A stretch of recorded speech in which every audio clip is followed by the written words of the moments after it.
dhugaa ba'uu barbaadu. Maqaan koo Mul'atuudha. Ani waaqeffatu hunduma kanadha. Waaqayyoon baay'ee na godhe. Dhibee gurguddaan irra tureyyuu baay'ee na dhukkubaa ture. Torban tokko madadee ciisaan ka'ee notoon ijoollee kiyyaallee waan tokko qulqulleessaa godina ciisaa ture. Torbee tokko muduu ciisaa turte. Dhibeen kiyya waan akkimii deemee alaartikiidha jedhu. Isuma irratti mootummaan isaan dhukkubsachaa jiru. Dhibeen tonsilii kun immoo akka qalliitti na dhiisu. Waggaa ja'aan kanan dura baay'ee na dhukkubee turte. Hospitaala asis deemee iddoo baay'ee deemee ture. Achumaan gisee sana Adamaatti na barreessanii opereeshinii na godhanii tan fayyee ture gisee sana. Amma dhibeedhuma sanaa tokko na hojii alamaan kana dura na dhukkubee ture. Gurrassi dhukkubaa ture. Gurri kiyyaa gimmaasha karaa karaa kana dhaga'u. Innis bakka baay'ee nama ture innis akkamiin waan deddeemaa homaa nan dhiisu ilmaan deddeemaa homaa nan dhiisu hospitaala duraan dhaqe sana immoo dhaquu hin dandeenye akkamiin kiyya si nan geessu. Kanaan otuma ittiin ciisaa jiru obboleettiin kiyya raajii kun na daawwatte maal jennaan an akkasitti dhukkubaa jira itti dubbachuu nan dadhabee qayyee carrasha. Akkuma sanatti bakka raajiin keenya dhufe.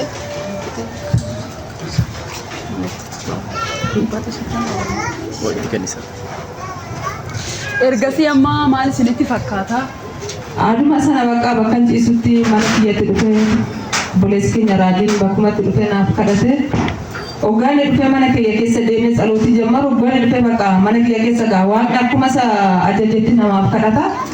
Gaafuma dhufee mana kiyya keessa toon harkaan na qabate mana kiyya keessa kotteedhaan gamana deemee gaafa tsalootii jammaru bakkumatti bakka dhibeen sun na gadhiisuu jammare. Bakuma sanatti bakka dafqan taanii dafqe bakka inni waamu bakka sinumayyuu inti maamamu jechaadha. Ani bakka sanatti of wallaalee daa'imman na bira jiru inni naaf kadhatee hin bahee. Bakka sanatti kan fayyee kan torban tokko iddoon ciisuun kan ka'ee gabaa deemee jechaadha kan hin qidaameedha. Waaqayyoon galateeffadhaa fi torban tokko kan itti rakkachaa itti dhiphachaa turte Waaqayyo guyyumaaf daqiiqaa sekondii irratti sirraa kaase. Marfee sadii na ajajanii marfee sanallee fixattee fayyuu hin dandeenye. Bakkuma sanatti bakka inni naaf kadhatee baanaan hoggassumaan fayyee Waaqayyoon naa galateeffadhaa. Wantaan guddaadha galanni isaa guddaadha nurraa dhumu. Lammataan immoo kan inni dhugaa ba'uu barbaadu inni giseensaas ture garuu gocha Waaqayyoo dhoksuun kunis baay'ee ulfaataadha. Abbaa manaa kiyyatu dhukkubsataa tureyyuu. Dhibeen isaa dhibee guddaadha. Hospitaalli hin dhaqeen hin jiru marmaraan hin dhaqeen hin jiru. Gisee tokko maramuudhaaf 250 isa gaafatu.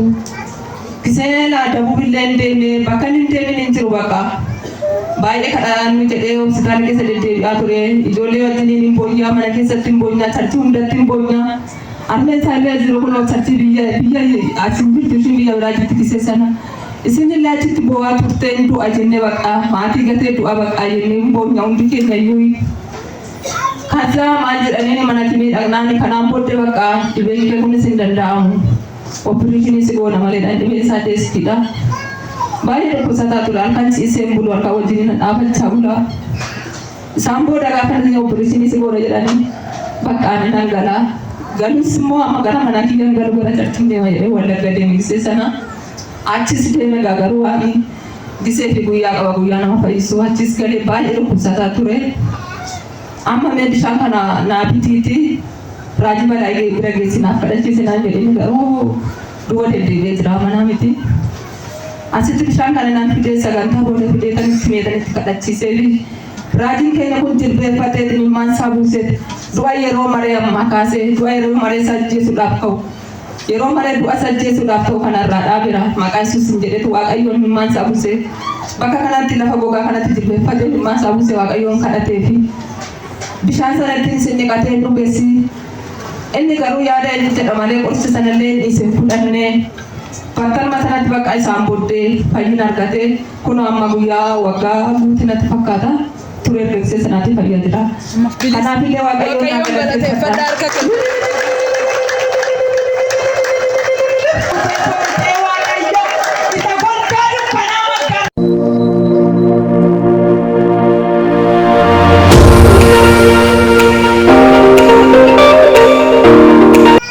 Kubeetanii asufee mataa kana gubbaa na qabee mataa kana waan qabu keessatti an of hin beeku bakka duraanis wanta gurgurtaa keessa ce'as ga'ee kiniin inni liqimsaa ji'a jaamma daa'ima kana ulfaa ji'a lamaatiin jammare bakka amma ji'a ja'a kana liqimsee hunduma na kubbaa. Kiniinii maaliin liqimsite? Kiniinii shimbira naan jaanii adulaalee fudhachaa ture Oromoo irraa.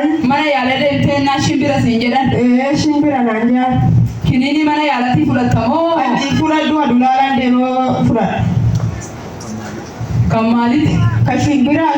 Kan shimbiraa. Eegasii kiniinii nyaachaa turte ulfa daa'ima kanaa ji'a lamaa kaasee? Ji'a lamaa kaasee amma ji'a ja'a nyaachatan ture.